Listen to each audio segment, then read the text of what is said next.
Hi guys! Good morning, good afternoon, good evening, and good day! I'm back again, RJYC Vlog! Kamusta kayo? Ito na naman tayo, driving.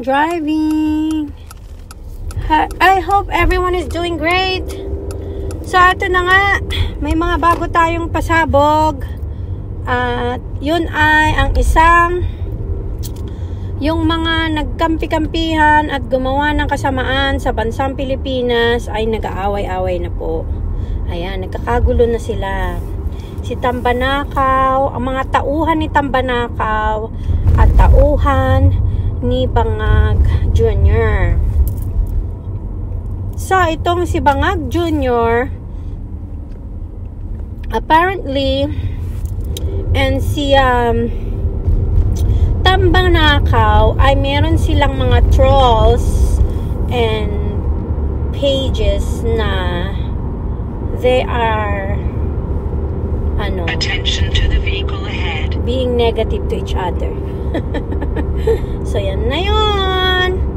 Sabi na nga ba, sila rin ang magkakatuklawan. Pero in the other side of the world, we don't know if it's just palabas para maging relevant sila at mapag-usapan. Kasi yung isang page na Pinoy something ay dating kakampiyon ni Bangag. Tapos ngayon is iba na yung tono niya, iba na yung mga lumalabas. Sinisira niya na sa page na yun si Bangag the Junior. Tapos yung isa naman inaano niya, kanyang pinapabango ang papel ni Tambanakaw, Tambaloslos, Romualdez. Tapos, ayun, nag-rumble na sila. At meron tayong puting-kuting. Puting-kuting na nagsasabi na nagrarambulan na daw si Sandro Marcos at si Tambanakaw. Pero if this is actually true, mas maganda nga na paalisin na lang nitong si Sandro yung kanilang tito, yung pinsan ng kanyang tatay na Bangag, at tanggalin na sa pagiging speaker.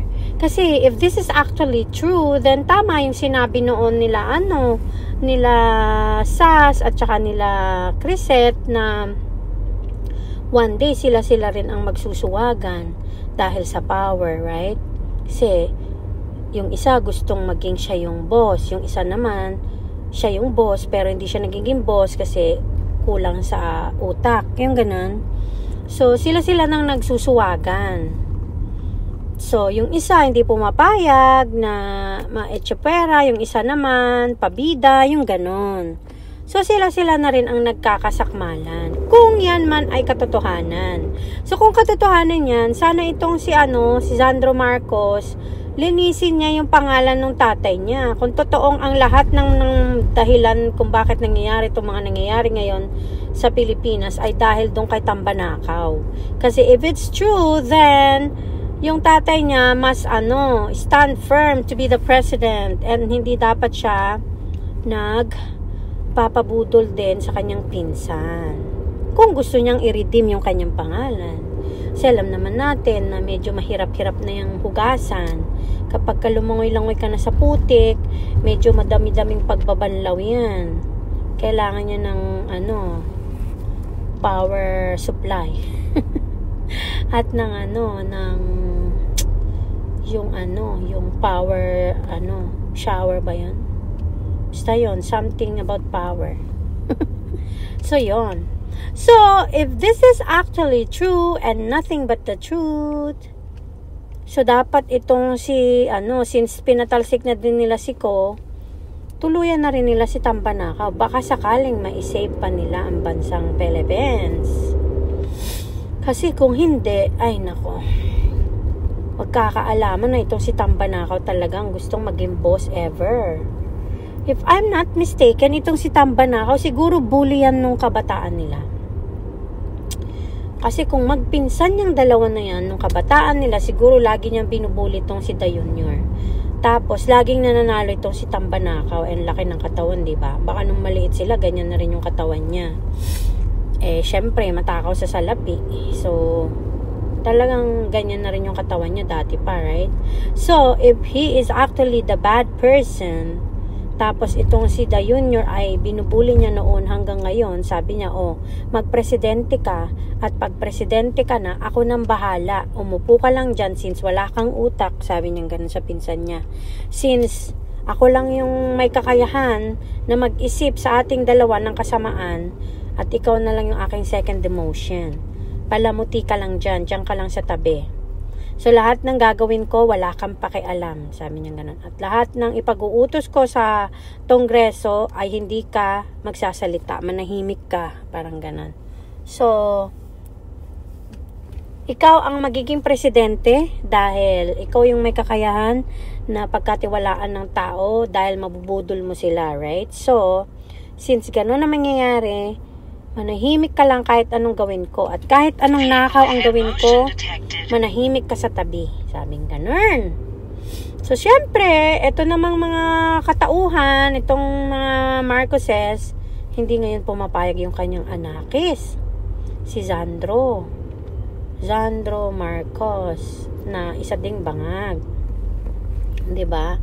So, kung ganyan, at mag-away-away sila, I would suggest itong si Sandro is totoong sipain na lang niya yung kanyang uncle. Right? At nang magkaalaman na sinong matirang matibay. Pero talaga, itong utak ni ni Tambanakaw at saka siguro sila Lisa Tanas. Number 1 talaga sa kalokohan dyan eh.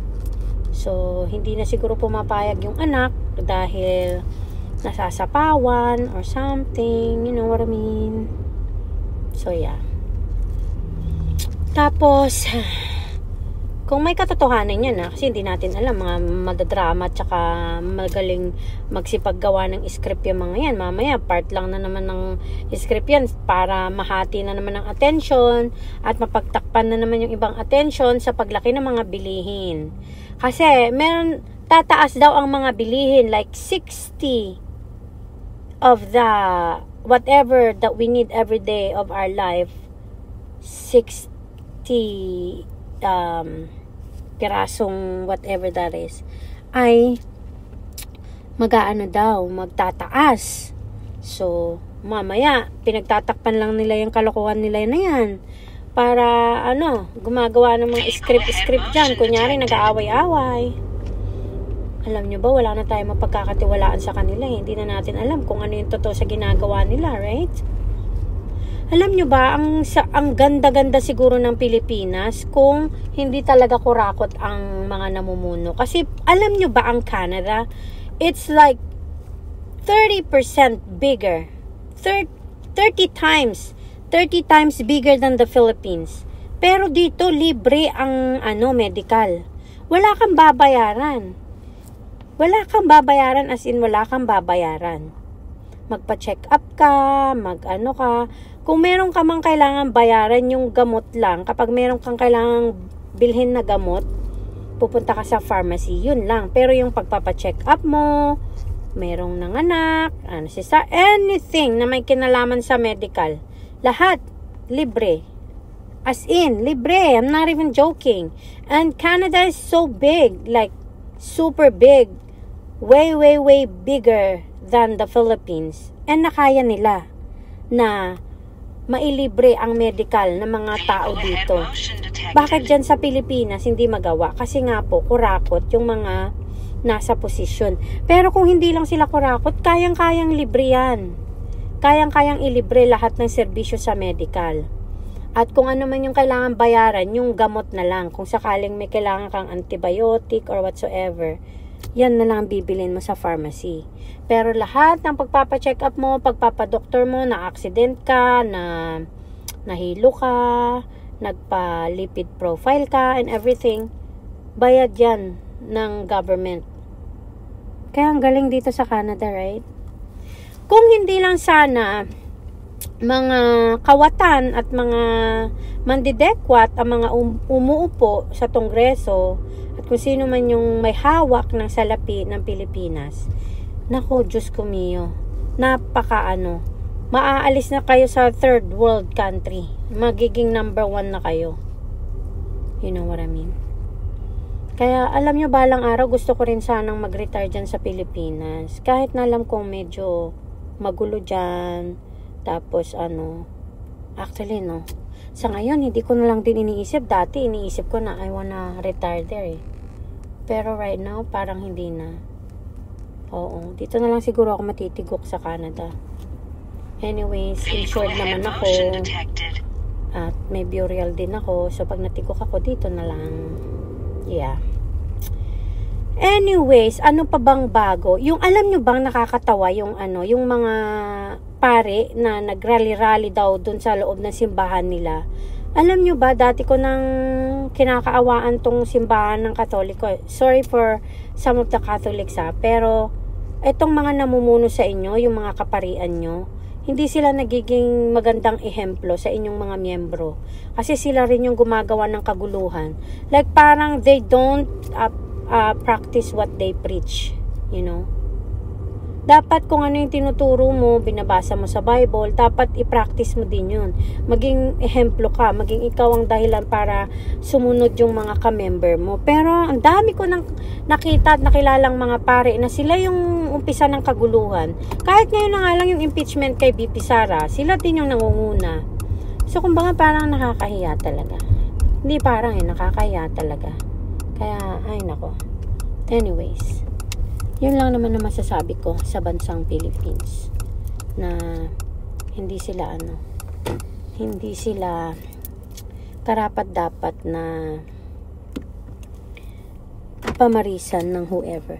Anyways, I talk to you later, guys. God bless. RJYC Vlog. Please like, subscribe, comment, and share. Bye. I talk to you again later. Bye.